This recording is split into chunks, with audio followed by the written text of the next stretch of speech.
Hey guys, what's going on? We already filmed an episode before some recent news had come out, but this entire video is still completely relevant. But toward the end of the video, Tyler Biadasz will be mentioned, so will Kam Curl, but it's not really the purpose of the video. Tremaine Edmonds slips in there late as well. He's obviously been cut, so that domino has already fallen. But the purpose of this video is what path could the Bears take next this offseason after trading DJ Moore? Will they swing big for Maxx Crosby, Tyler Linderbaum, or something else? That's what we discuss. Appreciate the love and support. Normally, I'd just refilm the whole video, but I'm home with my son PJ today. Bear down, sit back, relax, and enjoy the show.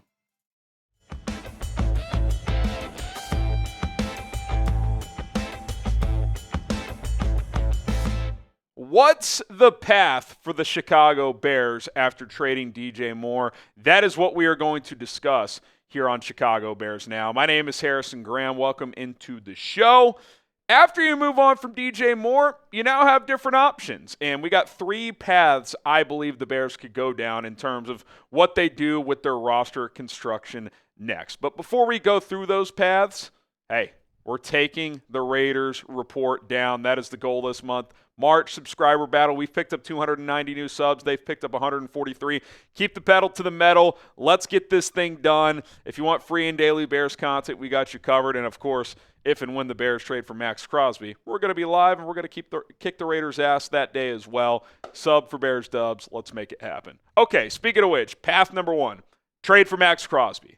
Obviously, the Bears have been linked to him. They are interested in him. The question is, how much is it going to take to get Maxx Crosby? The latest reports are that the Raiders are holding firm for 2 first-round picks. That's what they want, 2 ones and a player. They want the Micah Parsons deal, which, look, I don't want to do it. I still don't want to trade 2 ones for Maxx Crosby. Now, I will say this.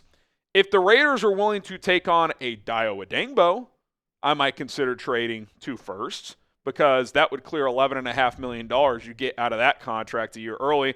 That might make me change my mind. I might consider doing that if I'm the Chicago Bears, but otherwise, I don't want to give up 2 first-round picks for Maxx Crosby if I am Chicago. Now, this is the updated draft capital for the Bears as of filming this. You've got 25 overall in round 1, 57 and 60 in round 2, 89 in round 3. You got a 4th-round pick, 0 picks in round 5 and 6 because you didn't have a 6th and you traded your 5th to Buffalo in the DJ Moore trade, and 2 7th-round picks. This, of course, does not include any potential comp picks the Bears would get for Ian Cunningham, which if they do get it, would be a 3rd this year and a 3rd next year. I'm still not anticipating the Bears will get those picks, but maybe that changes. Okay. This is my final trade offer outside of the, hey, you want to take ALWD?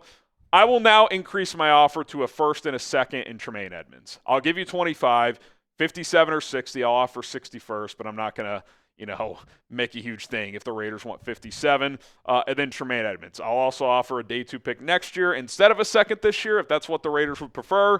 But now that you have 2 seconds, I am willing to offer one of those to go and get Maxx Crosby. And if the Raiders say no, so be it. I'm still going to hold a firm line there because I'm not going to let Vegas dictate here.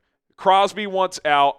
That's a hell of an offer. 2 top 60 picks and a starting caliber linebacker who's still just going to be 28 years old soon, who you could extend and keep long term as you enter this rebuild if you are the Raiders. If they don't want that deal, well, I'll pivot elsewhere because I feel like if the Raiders expect to get a Micah Parsons offer, even in a robust trade market, I just don't think that's a realistic outcome. Maybe I'm wrong. Maybe someone will do it. I would not be that team if I was the Chicago Bears, again, unless they're willing to take on a bad contract like ALWD. Would you trade 2 first-round picks for Crosby? Type Y for yes, or you can type in for no. Here's what you guys think on that one. Okay, path number 2. You could sign Tyler Linderbaum, who is a high-priced free agent that the Bears could look to bring on board to not only replace, but to also upgrade from Drew Dalman, who retired at the center position. Now, there's been reports saying that the Bears are interested in Tyler Linderbaum. Albert Breer initially. Schefter's mentioned it as well. The problem is he apparently wants around $25 million, which means he'll at least probably get $20 million per year. It's also been reported that the Ravens have offered a deal to make him the highest paid center in NFL history, which would top Creed Humphrey's contract with the Chiefs of $18 million per year.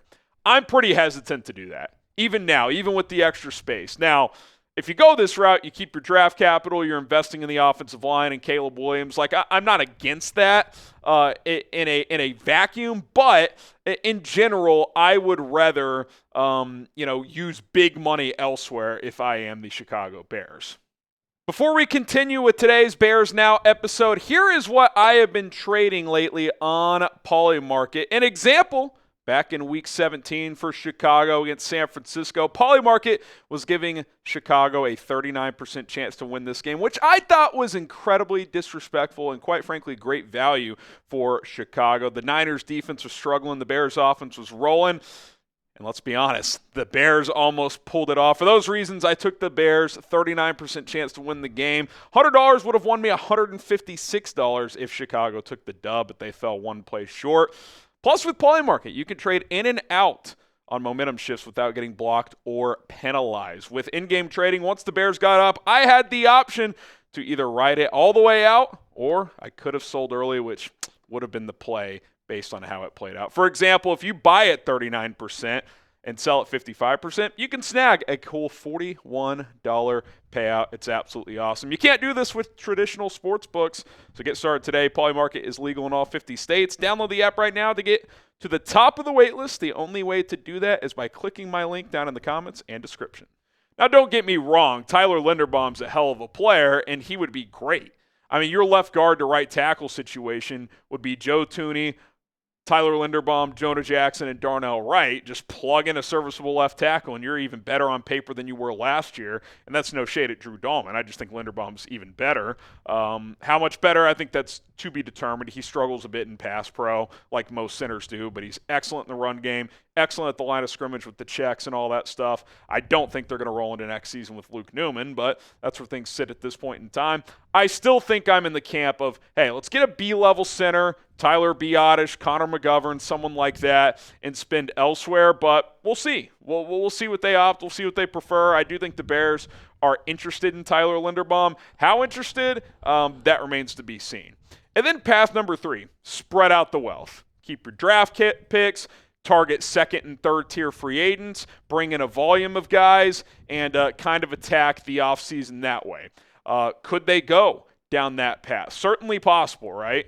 And especially if Crosby just doesn't get traded or if he gets dealt elsewhere because the Raiders' price is so high and maybe they miss out on Linderbaum or just don't want to go that path. I mean, you think about some guys they could go after that kind of fit this bill. I mentioned Biadasz or McGovern. Good players, but not guys you're going to have to give $20 million to on an annual basis. You could bring in Khalil Mack or Cam Jordan on a one-year deal. Joey Bosa as well. I think all those guys fall into that mold. Kayvon Thibodeaux, who would be a trade, but you would get him for $14 million on his fifth-year option for 2026. If you want to extend him, you can. You could probably just play this year out. You could bring in a guy like Chenal, Jonathan Allen, and Javon Hargrave, who are getting cut by Minnesota. You could bring one of those guys in, Kam Curl. You could bring in a few of these guys in rather than just go for the one big name and then just kind of patchwork the rest of your roster, depending on what you do with restructures and stuff like that. It also makes re-signing Kevin Byard a little bit easier because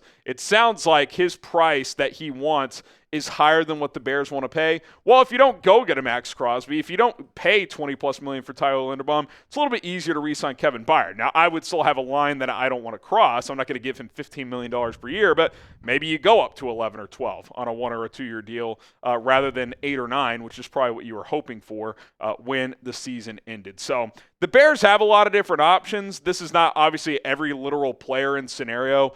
I have heard, and Schefter said this on ESPN 1000, that the Bears are not in on Trey Hendrickson. Maybe that's a smokescreen, and they are, but it doesn't seem like it is. But that would obviously be another scenario you could pursue in free agency if you miss out on Max Crosby. So pick a path. Path 1, trade for Max Crosby and kind of piece together other positions. Path 2, sign Tyler Linderbaum and invest in your offensive line and your offense even more. Or path 3, spread out the wealth and, bring in a higher volume of, B and C level players rather than just going all in for the A level player. 1, 2, or 3, you let me know down in the comments. And I will say this, just to be clear, for those asking, why not both? You can make it work with Crosby and Linderbaum if you want to. Now, It'll require a even more aggressive approach, depending on A, how much Max Crosby costs, but B, potential restructures that you may not have wanted to do. But it is possible. There is a scenario where you could do that. Again, you might have to restructure a guy that kicks the can down the road for someone you would otherwise probably get rid of next year. So it's not easy, but they absolutely can if they want to. We outlined that when I did that video of how they could create over $100 million in cap space. They have the flexibility with contract restructures, obviously cutting or trading Tremaine Edmunds and other moves at their disposal. How much of that will they do? I don't know. You don't want to restructure 8 contracts, but 3 or 4, cut, trade Edmunds, make a couple other moves, maybe extend Cole Kmet. You can create a lot of cap space quickly. So I'll be curious to see where this goes. Obviously, DJ Moore was the first big domino to fall. Feels like Tremaine Edmunds is next. But after that, that's anybody's guess at this point in time.